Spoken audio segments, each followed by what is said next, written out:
Story time audio ബുക്സിലേക്ക് എല്ലാവർക്കും സ്വാഗതം. K Sudhakaran എഴുതിയ നോവൽ സ്നേഹിക്കാൻ ഒരു കാലം, അധ്യായം 3. നിത്യ സംശയത്തോടെ ഹണിയുടെ നേർക്ക് നോക്കി. പക്ഷേ അതെങ്ങനെ ശരിയാകും? ഹോസ്റ്റലിൽ റൂം എടുക്കുമ്പോൾ ഇവൾക്ക് യഥാർത്ഥ പേര് കൊടുക്കേണ്ടി വരത്തില്ലേ? അന്നേരം അറിയില്ലേ ഇവൾ ഹണി ഈപ്പനല്ല വീണ നായറാണെന്ന്? വിൽസൺ അങ്കിളാണ് ഹോസ്റ്റൽ അക്കോമഡേഷൻ ശരിയാക്കുന്നത്. അതുകൊണ്ട് ID പ്രൂഫൊന്നും കൊടുക്കേണ്ടി വരത്തില്ല. ഹണിയാണെന്ന മട്ടിൽ നീ അവിടെ താമസിച്ചാൽ മതി, ആരും അറിയാൻ പോകുന്നില്ല. വീണയ്ക്ക് ഹണി ധൈര്യം കൊടുത്തു. എന്നാലും വേറൊരു പ്രശ്നമുണ്ടടി. ടെക്നോ പാർക്കിൽ ജോലി മേടിച്ച് തരാമെന്നല്ലേ നിന്റെ വിൽസൺ അങ്കിൾ പ്രോമിസ് ചെയ്തേക്കുന്നത്? അന്നേരം എൻ്റെ സർട്ടിഫിക്കറ്റിൻ്റെയും മാർക്ക് ലിസ്റ്റിൻ്റെയും കോപ്പി വേണമെന്ന് പറയും. അപ്പോൾ കൊടുക്കാതിരിക്കാൻ പറ്റുമോ? വീണ അതിൽ നിന്ന് ഒഴിയാൻ നോക്കി. ഒരു ആൾമാറാട്ടം അപകടമാണ്.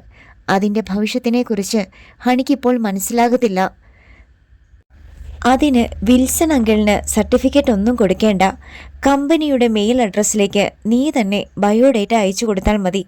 ജോലി കിട്ടിക്കഴിഞ്ഞാൽ പിന്നെ നീ പതിയെ വിൽസൺ അങ്കിളിനെ അങ്ങ് അവോയ്ഡ് ചെയ്യണം. പിന്നെ പ്രശ്നമില്ലല്ലോ.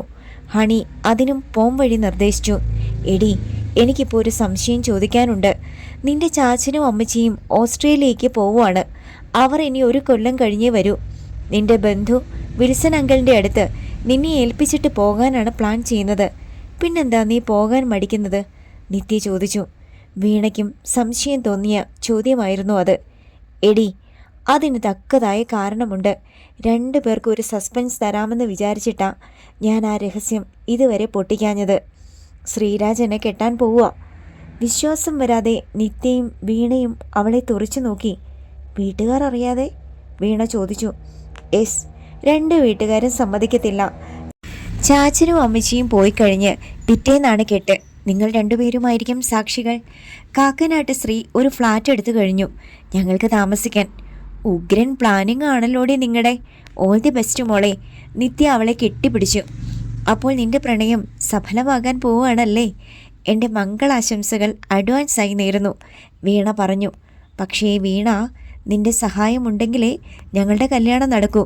അല്ലെങ്കിൽ വിൽസൺ അങ്കിൾ എന്നെ കൊണ്ടുപോകാൻ പിറ്റേന്ന് ഇവിടെ വരും. ഞാൻ എറണാകുളത്തിന് മുങ്ങിയാൽ അങ്കിൾ അവിടെ വന്ന് എന്നെ പൊക്കും, വിഷണ്ണയായി ഹണി പറഞ്ഞു. അതേ പ്രശ്നം എനിക്കും ഇല്ലേടി. ഞാൻ തിരുവനന്തപുരത്തേക്ക് പോയാൽ ജലജ ആൻറ്റിയും അങ്കിളും എന്നെ കൊണ്ടുപോകാൻ ഇവിടെ വരുമ്പോൾ വലിയ കുഴപ്പമുണ്ടാകത്തില്ലേ? ഭയത്തോടെ വീണ അവളെ നോക്കി. അത് തടയാൻ വേറൊരു വഴിയുണ്ട്, ഹണി പറഞ്ഞു. എന്താണ്? നീ കുട്ടിയായിരിക്കുമ്പോഴേ നിന്റെ അച്ഛൻ നിങ്ങളെ ഉപേക്ഷിച്ചു പോയതല്ലേ? അതെ, നിന്റെ അച്ഛൻ ഇപ്പോൾ ജീവിച്ചിരിപ്പുണ്ട്. എവിടെ? ആകാംക്ഷയോടെ വീണ ചോദിച്ചു. മണ്ടി, ഞാനൊരു കഥ പറയുകയാണ്. ഒരു കേസിലകപ്പെട്ട നിന്റെ അച്ഛൻ തമിഴ്നാട്ടിലെ ഒരു ജയിലിൽ ശിക്ഷ അനുഭവിക്കുകയാണ്. 3 മാസം കഴിഞ്ഞാൽ കാലാവധി തീർന്ന് വെളിയിൽ വരും. പരോൾ കിട്ടിയപ്പോഴൊക്കെ പുള്ളി ഇവിടെ വന്ന് നിന്നെ കണ്ടിട്ടുണ്ട്. ഹണി, അത് സത്യമായിരുന്നെങ്കിൽ എന്ന് വീണ ആശിച്ചു. നിന്റെ അച്ഛൻ അവിടെ ഭാര്യയും ഒരു മകളുമുണ്ട്. അവർ വന്ന് നിന്നെ അങ്ങോട്ട് കൊണ്ടുപോയി എന്നൊരു കഥ നമ്മൾ നിന്റെ അങ്കിളിനെയും അപ്പച്ചിയെയും പറഞ്ഞ് വിശ്വസിപ്പിക്കുന്നു. എന്താ ഐഡിയ? കൊള്ളാം. കേട്ടപ്പോൾ തന്നെ നിത്യ അത് അംഗീകരിച്ചു. നീ ഒരു ലെറ്റർ എഴുതി നിത്യയെ ഏൽപ്പിക്കുന്നു. അവൾ ഇത് അവർ വരുമ്പോൾ കൊടുത്തോടും. ഒരു പ്രായമായ മനുഷ്യൻ ഇടയ്ക്കൊക്കെ വീണയെ കാണാൻ വന്നിട്ടുണ്ടെന്ന് കൂടി. ഒരടി അടിച്ചാൽ സംഗതി ക്ലീൻ. അതെനിക്ക് വിട്ടേക്ക്, ഞാനത് കൈകാര്യം ചെയ്തോളാം. നിത്യ സന്തോഷപൂർവ്വം ആ ദൗത്യം ഏറ്റെടുത്തു. പക്ഷെ ഇതൊക്കെ എത്ര ഈസിയാണോ? ഭയങ്കര റിസ്കില്ലേ? ഞാൻ യഥാർത്ഥത്തിൽ നീയല്ലെന്ന് ആ അങ്കിൾ അറിയാൻ ഒരുപാട് സാധ്യതയുണ്ട്. പാതി മനസ്സുണ്ടായിരുന്നെങ്കിലും വീണ ഭയം അറിയിച്ചു. അങ്കിളും നീയും തമ്മിൽ കാണാനുള്ള സാധ്യത വളരെ കുറവായിരിക്കും വീണേ. നീ ഹോസ്റ്റലിലും ഓഫീസിലുമായിരിക്കും. 1-2 മാസം കഴിഞ്ഞാൽ കേരളത്തിന് വെളിയിലുള്ള ഏതെങ്കിലും കമ്പനിയിലേക്ക് നിനക്ക് ജോലി കിട്ടി രക്ഷപ്പെടാനും പറ്റും. ശരിയടി, നിന്റെ രവീന്ദ്രൻ ചേട്ടനിൽ നിന്ന് രക്ഷപ്പെടാൻ നല്ലൊരു മാർഗമാണിത്. നിത്യയും ഹണിയെ പിന്താങ്ങി. പക്ഷേ ഹണി, എന്നിട്ടും ഉറച്ച ഒരു തീരുമാനമെടുക്കാൻ വീണയ്ക്ക് കഴിഞ്ഞില്ല. ഒരു പക്ഷേയുമില്ല. നീ വിൽസൺ അങ്കിളിൻ്റെ അടുത്തേക്ക് എനിക്ക് പകരം പോകുന്നു. ഇനി അക്കാര്യത്തിൽ ഒരു മാറ്റവുമില്ല. എന്തെങ്കിലും പ്രശ്നമുണ്ടായാൽ ശ്രീയും ഞാനും കൂടെ വന്ന് നിന്നെ അവിടെ നിന്ന് കടത്തിക്കോളാം, പോരെ? വീണ ദുർബലയായി തല കുലുക്കി. കോഫി മഗ് നിറയെ കാപ്പിയുമായി വിൽസൺ സിറ്റൗട്ടിലേക്ക് വന്നിരുന്നു. പ്രഭാതത്തിലെ മഞ്ഞ് അപ്പോഴും അന്തരീക്ഷത്തിൽ മാഞ്ഞു പോകാതെ നിൽക്കുന്നുണ്ടായിരുന്നു. പത്രമെടുത്ത് തലക്കെട്ട് വായിക്കാൻ തുടങ്ങുമ്പോഴാണ് ഗേറ്റിൻ്റെ കുറ്റിയെടുക്കുന്ന ശബ്ദം അയാൾ കേട്ടത്. നോക്കിയപ്പോൾ പണിക്കാരത്തി ശാന്തമ്മയാണ്. 2 ദിവസം ഇടവിട്ട് ആഴ്ചയിൽ 3 ദിവസം വന്ന് ശാന്തമ്മ വീട് വൃത്തിയാക്കും. വലയും പൊടിയും അടിച്ച് തറ തൂത്ത് തുടച്ച് വെടിപ്പാക്കി 1-1.5 മണിക്കൂറിനകം അവർ സ്ഥലം വിടും. വിൽസന് കണ്ടുകൂടാ ശാന്തമ്മയെ. അവരുടെ നാക്ക് അത്ര ശരിയല്ല. ആവശ്യമില്ലാതെ ഭരിക്കാൻ വരും, പക്ഷെ ഭംഗിയായി ജോലി ചെയ്യും. ആ ഒരൊറ്റ കാരണം കൊണ്ടാണ് അയാൾ അവരുടെ സേവനം അവസാനിപ്പിക്കാത്തത്. 50ഓ 55ഓ വയസ്സ് കാണും ശാന്തമ്മയ്ക്ക്. അല്പം തടിച്ച ശരീരപ്രകൃതമാണ്, പക്ഷേ ഊർജ്ജസ്വലയാണ്. ശാന്തമ്മയെ ശ്രദ്ധിക്കാതെ വിൽസൺ പത്രവായന തുടർന്നു. അല്പനേരം കഴിഞ്ഞപ്പോൾ അവർ ചൂലും പ്ലാസ്റ്റിക് കോരിയുമായി അയാളുടെ മുമ്പിലേക്ക് വന്നു. എന്തുവാ ഇത്? കോരി നിറയെ സിഗരറ്റ് കുറ്റികളായിരുന്നു. സിഗരറ്റ്? സാറിനോട് ഞാൻ 100 തവണ പറഞ്ഞിട്ടില്ലേ സിഗരറ്റ് വലിച്ച കുറ്റി ഇങ്ങനെ വലിച്ചെറിയരുതെന്ന്? ഒന്നുകിൽ വലിക്കാതിരിക്കണം, അല്ലെങ്കിൽ കുറ്റിയിട്ട് വെക്കാനുള്ള പാത്രം മേടിക്കാം. കഴിഞ്ഞ 2 കൊല്ലമായി ഞാൻ കേൾക്കുന്നതായി പറച്ചിൽ. മേടിക്കാം. വിൽസൺ മിണ്ടിയില്ല. ശാന്തമ്മ പറയുന്നതിലും കാര്യമുണ്ട്. ആശ്രയം മേടിക്കുന്ന കാര്യം മറക്കും. ഇന്നലെ തീറ്റയും കൂടി ഉണ്ടായിരുന്നു അല്ലയോ? അടുത്ത ആരോപണം. ചില കൂട്ടുകാർ വന്നിട്ടുണ്ടായിരുന്നു. എല്ലു കഷ്ണവും ഉരുളക്കിഴങ്ങും കറിവേപ്പിലയും പ്ലാസ്റ്റിക് കൂടും കുപ്പിയും എല്ലാം കൂടെ ചവിറ്റുകുട്ടിയിൽ ചുരുട്ടി വെച്ചേക്കുന്നു. അതൊക്കെ അടുക്കളയിലെ വേസ്റ്റ് പാത്രത്തിൽ കൊണ്ടുചെന്നിടാൻ പറഞ്ഞാൽ കൊള്ളാം. ശരി, അയാൾ തലകുലുക്കി. എന്തു പറഞ്ഞാലും തലകുലിക്കാൻ മതിയല്ലോ, കഷ്ടപ്പെടുന്നത് ഞാനും. ശാന്തമ്മ വീണ്ടും അടുക്കളയിലേക്ക് പോകാൻ തുടങ്ങിയപ്പോഴാണ് വേറൊരു കാര്യം വിൽസൺ ഓർത്തത്. മുകളിലത്തെ ബെഡ്റൂം ഒന്ന് പ്രത്യേകം ക്ലീൻ ചെയ്യണം. ഒരു കൂട്ടുകാരൻ വരുന്നുണ്ട്. നാളെ മാധുരി വരുമെന്നാണ് പറഞ്ഞിരിക്കുന്നത്. അതൊക്കെ ക്ലീൻ ചെയ്തിട്ടുണ്ട്. ഉദാസീനമായ മറുപടി. ഇന്ന് വന്നതുകൊണ്ട് നാളെയും മറ്റന്നാളും ശാന്തമ്മ വരില്ലെന്ന് വിൽസൺ മനസ്സിൽ കണക്കുകൂട്ടി. മറ്റന്നാൾ വന്നാൽ മാധുരി ഇവിടെ കാണും. ശാന്തമ്മ പണികൾ ചെയ്ത് തീർത്ത ശേഷമാണ് വിൽസൺ സിറ്റൗട്ടിൽ നിന്ന് എഴുന്നേറ്റത്. വിയർത്ത് നനഞ്ഞ ടീഷർട്ട് അപ്പോഴേക്ക് ഉണങ്ങിക്കഴിഞ്ഞിരുന്നു. വെളുപ്പിന് മ്യൂസിയം വളപ്പിൽ 1/2 മണിക്കൂർ ദിവസവും ഓടാൻ പോകും. വിയർത്ത് കുളിച്ചു കഴിയുമ്പോൾ അവിടുന്ന് നന്ദഗോഡ് വരെ നടക്കും. വീട്ടിൽ വന്ന് കാപ്പി ഉണ്ടാക്കിയ ശേഷം പത്രം വായിക്കും. വിൽസൺ മുകളിൽ ചെന്ന് ബെഡ്റൂമിൻ്റെ വാതിൽ തുറന്നു നോക്കി. റൂം നല്ല വെടിപ്പാക്കിയിരിക്കുന്നു. ബെഡിൽ പുതിയ ഷീറ്റും തലയണ ഉറകളും. മാധുരിക്ക് മുറി ഇഷ്ടപ്പെടും.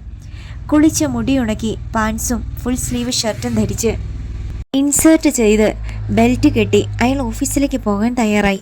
വിൽസൺ സാറിൻ്റെ കാർ ഓഫീസിൻ്റെ ഗേറ്റ് കടക്കുമ്പോഴേ സാർ വരുന്നുണ്ടെന്ന് ഞങ്ങൾക്ക് മനസ്സിലാകും, ഒരിക്കൽ മെറീന പറഞ്ഞു. അതെങ്ങനെയാ? ആശ്ചര്യം നടിച്ച് അയാൾ ചോദിച്ചു. ആഫ്റ്റർ ഷേവിൻ്റെ മണം ആദ്യമേ ഇങ്ങ് വരും. സീനിയർ എഞ്ചിനീയറോട് അത്തരം തമാശകൾ പറയാൻ മെറീനയ്ക്ക് ഒരു മടിയുമില്ല. വിൽസൺ അപ്പോൾ വെറുതെ ചിരിക്കും. വീടിൻ്റെ മുൻവാതിൽ പൂട്ടി കാറെടുത്ത് അയാൾ വെള്ളയമ്പലത്തിന് പോയി. ഓഫീസിലെത്തിക്കഴിഞ്ഞ് ജോലിയിൽ മുഴുകിക്കഴിഞ്ഞപ്പോൾ അയാൾ മറ്റെല്ലാം മറന്നു. ക്യാൻറ്റീനിൽ നിന്ന് ഊണ് വരുത്തിയാണ് ഉച്ചയ്ക്ക് കഴിച്ചത്. ഊണ് കഴിഞ്ഞ് വിശ്രമിക്കുമ്പോൾ മൊബൈലിൽ ഒരു കോൾ വന്നു. നോക്കിയപ്പോൾ പരിചയമില്ലാത്ത ഒരു നമ്പർ. ഹലോ. ഒന്ന് മടിച്ചെങ്കിലും വിൽസൺ കോൾ എടുത്തു. സർ, സുഖം തന്നെയല്ലേ? അത്ര പരിചിതമല്ലാത്ത ഒരു സ്ത്രീസ്വരമായിരുന്നു അത്. കൽപ്പന, റാണി, അതോ ഇന്ദുബാലയോ? ആരാണിത്? അയാൾ ചോദിച്ചു. നമ്പർ മാറിയതുകൊണ്ട് സാറിന് എന്നെ മനസ്സിലായില്ല അല്ലയോ? ഞാൻ റാണിയാണ് സർ. ഓ, എന്തുണ്ട് റാണി വിശേഷങ്ങൾ? ഒന്നുമില്ല സർ, നാളെ ഞാൻ അതുവഴി വരുന്നുണ്ട്. സാർ ഫ്രീ ആണെങ്കിൽ? നാളെ മാധുരി വീട്ടിൽ കാണും.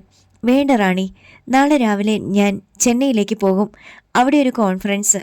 അയാൾ പെട്ടെന്നൊരു നുണ കണ്ടുപിടിച്ചു. എങ്കിൽ പിന്നെ തിരിച്ചു വന്നിട്ട് നമുക്ക് കാണാം. എന്നെ വിളിച്ചാൽ മതി. ഓക്കെ റാണി, വെച്ചോ. വിൽസൺ പെട്ടെന്ന് കോൾ കട്ട് ചെയ്തു. അവൾക്ക് വിളിക്കാൻ കണ്ട ഒരു നേരം. മാധുരി ഇത് വല്ലതും അറിയണം. 3 മണിയായപ്പോൾ ക്യാൻറ്റീനിൽ നിന്ന് ചായ വന്നു. ആ സമയത്ത് മാധുരിയുടെ വിളിയും വന്നു. വിൽസ്, നാളെ വൈകുന്നേരം ശബരി എക്സ്പ്രസ്സിലാണ് ഞാൻ വരുന്നത്. ഇവിടെ അത് 6:30-ക്കാണ് എത്തുന്നത്. അയാൾ പറഞ്ഞു. നിനക്ക് എന്നെ സ്റ്റേഷനിൽ വന്ന് പിക്കപ്പ് ചെയ്യരുതോ? With pleasure. എന്നിട്ട് പറഞ്ഞതുപോലെ നിന്റെ വീട്ടിലേക്ക് പോകുന്നു. ഫുഡ് പുറത്തു പോയി കഴിക്കാമെന്നായിരിക്കും നിന്റെ പ്ലാൻ. യെസ്. അല്ലെങ്കിൽ പോകുന്ന വഴി പാഴ്സൽ മേടിക്കാം. അത് വേണ്ട. പഴയ ഒരു ആഗ്രഹം എൻ്റെ മനസ്സിൽ ഇപ്പോഴുമുണ്ട്. ഒരു ദിവസമെങ്കിലും നിനക്ക് വെച്ച് വിളമ്പണമെന്ന്. കുറച്ച് വെജിറ്റബിൾസ് മേടിച്ച് വെക്കണം, ആട്ടയും. ഇതല്ലാതെ വേറെ ആഗ്രഹങ്ങൾ എന്തെങ്കിലും? അതായത് പഴയ ആഗ്രഹങ്ങൾ വല്ലതും മനസ്സിലുണ്ടോ? കുസൃതി സ്വരത്തിൽ വിൽസൺ ചോദിച്ചു. വിൽസ്, നീ ഇങ്ങനെയൊക്കെ പറഞ്ഞാൽ നാളെ ഞാൻ വരില്ല നിന്റെ വീട്ടിലേക്ക്. YWCAയിൽ. അയ്യോ, ഞാൻ വെറുതെ ഒരു തമാശ പറഞ്ഞതാണേ. ട്രെയിൻ വരുമ്പോൾ ഞാൻ സ്റ്റേഷനിൽ ഉണ്ടാവും. കിച്ചണിലേക്ക് അത്യാവശ്യം വേണ്ടുന്ന സാധനങ്ങളൊക്കെ അന്ന് തന്നെ ചാല മാർക്കറ്റിൽ പോയി അയൽ വാങ്ങി. പച്ചക്കറികളും പഴങ്ങളും. പിറ്റേന്ന് വൈകുന്നേരം 15 മിനിറ്റ് ലേറ്റായിട്ടാണ് ശബരി എക്സ്പ്രസ് തമ്പാനൂർ റെയിൽവേ സ്റ്റേഷനിലെ 1-ാം നമ്പർ പ്ലാറ്റ്ഫോമിലേക്ക് വന്നു നിന്നത്. പുറത്തേക്കുള്ള വാതിലിന് വെളിയിൽ വിൽസൺ അപ്പോൾ കാത്തിരക്ക് കുറഞ്ഞപ്പോഴാണ് എയർ ബാഗുമായി മാധുരി പുറത്തേക്ക് ഇറങ്ങി വന്നത്. ചുരിദാറായിരുന്നു വേഷം. മധു. വിൽസൺ വേഗം അവളുടെ അടുത്തേക്ക് ചെന്നു. Hi Wills. അവർ കൗതുകത്തോടെ പരസ്പരം നോക്കി ഒരു നിമിഷം നിന്നു. 7 വർഷങ്ങൾക്ക് ശേഷം അവർ ആദ്യമായി കാണുകയായിരുന്നു. നിനക്ക് കാര്യമായ ഒരു മാറ്റവുമില്ല, കൂടുതൽ ചെറുപ്പമായതുപോലെ, അവൾ പറഞ്ഞു. നിന്റെ ഭംഗിയും ഒട്ടും കുറഞ്ഞിട്ടില്ല, അയാൾ പറഞ്ഞു. നിനക്ക് വെറുതെ തോന്നുന്നതാ. വാ, നമുക്ക് പോകാം. നീ ഇവിടെ പോർച്ചിൽ വെയിറ്റ് ചെയ്താൽ മതി, ഞാൻ വണ്ടി എടുത്തുകൊണ്ട് വരാം. കാർ കൊണ്ടുവരാൻ വിൽസൺ വേഗം പാർക്കിംഗ് ഏരിയയിലേക്ക് നടന്നു. അയാളുടെ സന്തോഷത്തിന് അതിരില്ലായിരുന്നു. മാധുരിയുടെ സ്നേഹം ഇപ്പോഴും നഷ്ടപ്പെട്ടിട്ടില്ല. അവളെ നഷ്ടപ്പെട്ടെങ്കിലും, അല്ലെങ്കിൽ അവൾ ഇങ്ങനെയൊരു റിസ്ക് എടുക്കാൻ തയ്യാറാകുമോ? അയാൾ ചെന്ന് കാർ എടുത്തുകൊണ്ട് വന്നു. കാത്തുനിന്ന മാധുരി ഫ്രണ്ട് ഡോർ തുറന്ന് കാറിലേക്ക് കയറി. അയാൾ എയർ ബാഗ് വാങ്ങി ബാക്ക് സീറ്റിലേക്ക് വെച്ചു. കാർ മെല്ലെ തിരക്കുള്ള റോഡിലേക്ക് ഇറങ്ങി. സത്യത്തിൽ എനിക്ക് വിശ്വസിക്കാൻ കഴിയുന്നില്ല, കാർ ഓടിക്കുന്നതിനിടയിൽ വിൽസൺ പറഞ്ഞു. വിശ്വസിക്കാൻ പ്രയാസമുള്ള കാര്യങ്ങൾ ചിലപ്പോഴൊക്കെ ജീവിതത്തിൽ സംഭവിക്കാറുണ്ട്. മാധുരി അയാളെ നോക്കി പുഞ്ചിരിച്ചു. മുമ്പ് നീ തിരുവനന്തപുരത്ത് ഇതുപോലെ ഒറ്റയ്ക്ക് വന്നിട്ടില്ലേ? ഉണ്ട്, പലതവണ. അപ്പോഴൊന്നും എന്നോട് പറഞ്ഞിട്ടില്ലല്ലോ. എല്ലാ കാര്യങ്ങൾക്കും ഒരു കാലമുണ്ട് വിൽസ്. നീ പറഞ്ഞത് ശരിയാണ്. ഞങ്ങളുടെ ബൈബിളിൽ ഞാനത് വായിച്ചിട്ടുണ്ട്. സഭാപ്രസംഗത്തിലാണെന്ന് തോന്നുന്നു. സംസാരിച്ച് വണ്ടി ഓടിച്ചത് കാരണം വീട്ടിലെത്തിയത് അയാൾ അറിഞ്ഞില്ല. ഇതാണ് എൻ്റെ കൊട്ടാരം. കാറിൻ്റെ ഹെഡ്ലൈറ്റിൽ നിന്നുള്ള വെളിച്ചത്തിൽ മാധുരി മനോഹരമായ ആ ഇരുനില വീട് കണ്ടു. രാജകുമാരൻ മാത്രം താമസിക്കുന്ന കൊട്ടാരം അല്ലേ? ഇതാ ഇപ്പോൾ രാജകുമാരി വന്നല്ലോ, അയാൾ പറഞ്ഞു. ഈ രാജകുമാരിയുടെ കൊട്ടാരം വേറെയാണ്, രാജകുമാരനും വേറെ, അവൾ പറഞ്ഞു. വിൽസൺ മുൻവാതിൽ തുറന്ന് അകത്ത് കയറി. അയാൾ താഴത്തെ മുറികളിലെ ലൈറ്റുകൾ തെളിച്ചു. ഏതാണ് എൻ്റെ റൂം? മാധുരി ചോദിച്ചു. മുകളിലാണ്, നീ വാ. അയാളുടെ പിന്നാലെ അവൾ സ്റ്റെയർ കേസ് കയറി ചെന്നു. മുകളിൽ 3 ബെഡ്റൂം ഉണ്ടായിരുന്നു. ഇതാണ് നിന്റെ റൂം. ഒരെണ്ണത്തിൻ്റെ വാതിൽ തുറന്നു കൊടുത്ത് അയാൾ പറഞ്ഞു. ശരി, നീ താഴെ വെയിറ്റ് ചെയ്യ്, ഞാൻ വന്നേക്കാം. അവൾ ബാഗുമായി മുറിയിലേക്ക് കയറി. വിൽസൺ താഴെ അയാളുടെ മുറിയിൽ ചെന്ന് വേഷം മാറ്റി മുണ്ടും ഷർട്ടും ധരിച്ചു. അപ്പോഴേക്ക് മാധുരി താഴേക്ക് വന്നു. എവിടെയാണ് കിച്ചൺ? അയാൾ അവളെ കിച്ചണിലേക്ക് കൊണ്ടുപോയി. നിനക്ക് ഞാൻ ഇന്ന് ചപ്പാത്തിയും വെജിറ്റബിൾ കുറുമയും ഉണ്ടാക്കി തരാം, അവൾ പറഞ്ഞു. ഉരുളക്കിഴങ്ങിൻ്റെയും സവോളയുടെയും തൊലി പൊളിച്ചു കൊടുത്തത് വിൽസനാണ്.